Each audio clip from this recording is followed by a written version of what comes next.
안녕하세요. 전북대학교 학우 여러분.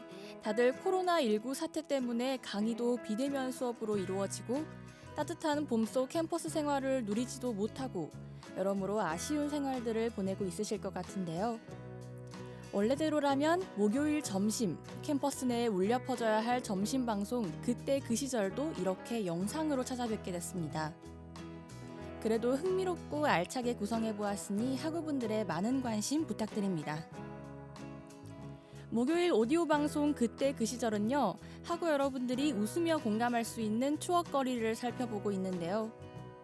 빠른 디지털 시대 속에서 잠시 잊고 살았던 그때 그 시절 기억들과 함께 아 맞다, 우리 그랬을 때도 있었지 라고 회상하며 추억들을 되돌아볼 수 있는 시간이 되었으면 좋겠습니다. 그럼 오늘의 방송 그때 그 시절 시작하겠습니다.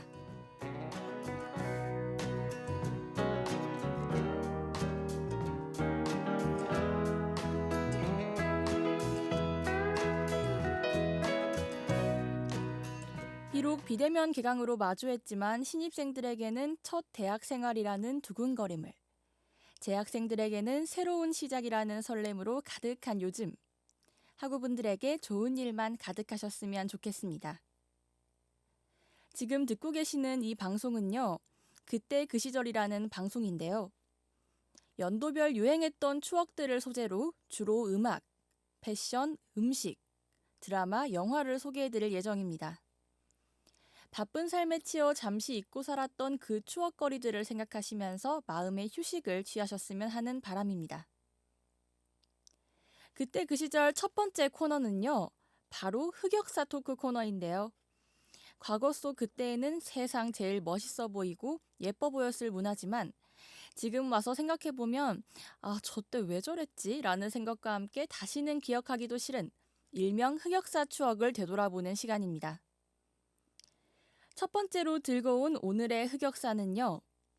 여러분들은 2012년부터 2013년까지 방영된 얼짱시대라는 프로그램 기억하시나요? 아마 남학우님들보다는 여학우님들이 웃으시며 공감하실 것 같습니다. 얼짱시대라는 프로그램은요. 그 당시 인터넷에서 화제가 되고 있는 얼짱들을 오프라인으로 끌어내서 그들의 끼와 재능을 알아보는 프로그램인데요. 그 당시 미니홈피 및 인터넷에서 크게 화제가 돼서 흔히 얼짱이라고 불리던 사람들이 나오곤 했었습니다. 많은 사람들이 나와 버라이어티 형식의 재미있는 내용을 보여주었는데요. 특히 흔녀 훈녀대다, 훈녀 생정, 얼짱 발굴 오디션이라는 프로그램들과 함께 그 당시 중고등학생들에게 선풍적인 인기를 끌었었습니다. 그 프로그램 속 얼짱들이 입고 나온 옷이나 화장법들이 큰 유행을 일으키곤 했었습니다. 특히 삼지창 앞머리, 민트색 분홍색 등 컬러 야상 점퍼, 물고기 아이라인, 컴퓨터용 사인펜 아이라인 등 지금 생각해보면 왜 그랬는지 이해가 안 되는 문화들이 자리 잡고 있었습니다. 정말 이렇게 이야기해보니까 그때 추억들이 새록새록 떠오르면서 조금은 창피하기도 한데요. 그래도 그때는 정말 이게 멋있었고 유행은 언제든지 바뀌는 거니까 학우님들도 그냥 아 그랬었지 하고 웃으며 넘기셨으면 좋겠습니다. 그럼 이제 귀여웠던 흑역사는 고이 접어두고 본격적인 그때 그 시절로 가볼까 합니다.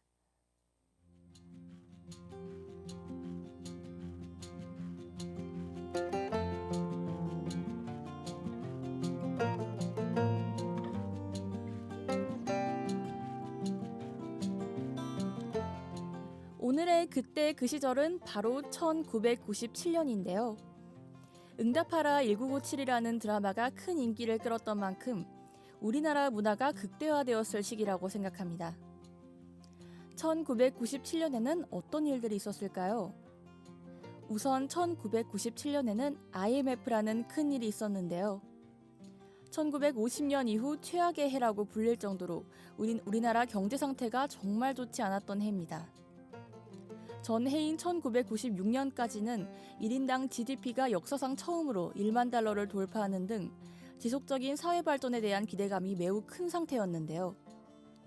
그러나 기대와는 다르게 1997년에 최악의 경제가 시작되자 그 영향력은 더욱 크게 나타났습니다.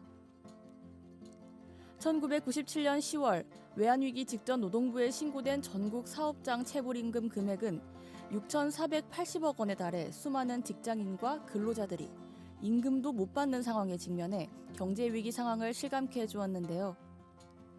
이때 누군가가 90년 전 국채보상운동을 기억하고 금모으기 운동을 제안하였습니다. 금은 곧 달러처럼 쓸 수 있으니 집마다 조금씩 가지고 있는 금을 모아 나랏빛을 갚자는, 어떻게 보면 조금은 터무니없는 대책을 내세웠습니다. 금모으기 운동을 위해 많은 국민들이 장롱 속에 간직해둔 금부치를 은행으로 가져갔는데요. 언제고 급한 일이 있을 때 비상금으로 쓰기 위해 간직하고 있던 국민들의 소중한 금부치들이었습니다. 금모으기 운동의 뜨거운 열기가 전국을 뒤덮었고 순식간에 많은 금을 모아 적지 않은 외환 확보가 가능했습니다. 외화 보유액은 조금씩 늘어났고요. 점차 외환 위기의 공포에서 벗어날 수 있었는데요. 1999년 9월 즈음에는 외환 위기를 극복했다고 선언할 수 있게 되었으며 2001년에는 마지막으로 남아있던 IMF 자금을 모두 갚았습니다. 그때서야 비로소 IMF의 간섭에서도 완전히 벗어났다고 할 수 있겠죠. IMF라는 큰 국제난을 국민들의 합동으로 벗어날 수 있었다는 게 정말 대단하다는 생각이 듭니다.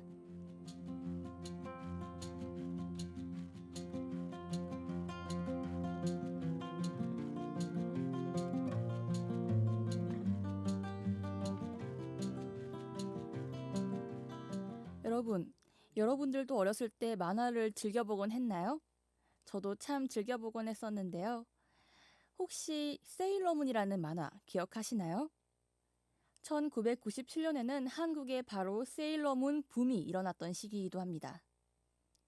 4월경에 KBS ETV를 통해서 1992년 일본에서 방영하였던 애니메이션 세일러문이 달의 요정 세일러문이라는 제목으로 국내에 첫 방영이 되었는데요.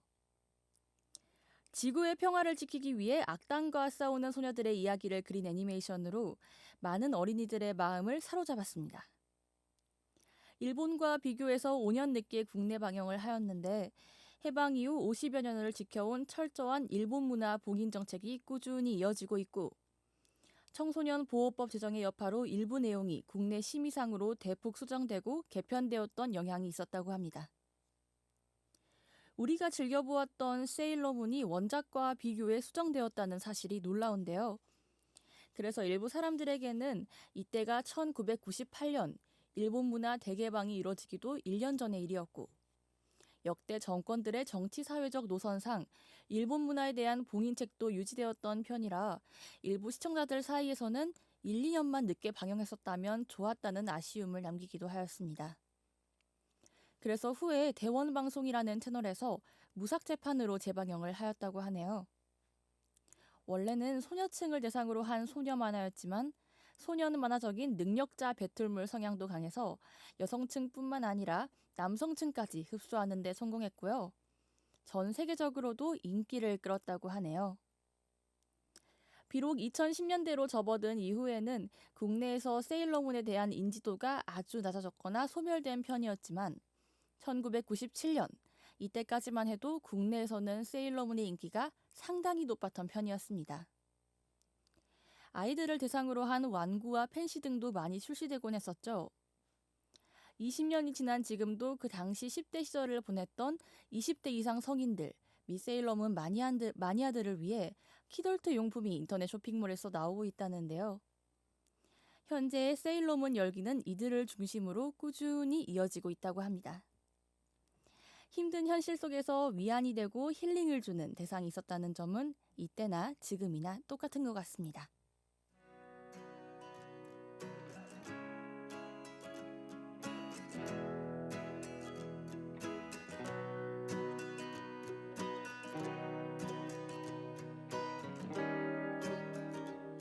네, 오늘 이렇게 1997년에 일어났던 사건부터 유행했던 만화까지 간단한 정보들을 알아보았는데요. 국가에 좋지 않은 큰 일이 있었는데도 불구하고 그 시대 국민들의 문화가 뒤처지지 않고 발전되었다는 점이 인상적인 것 같습니다.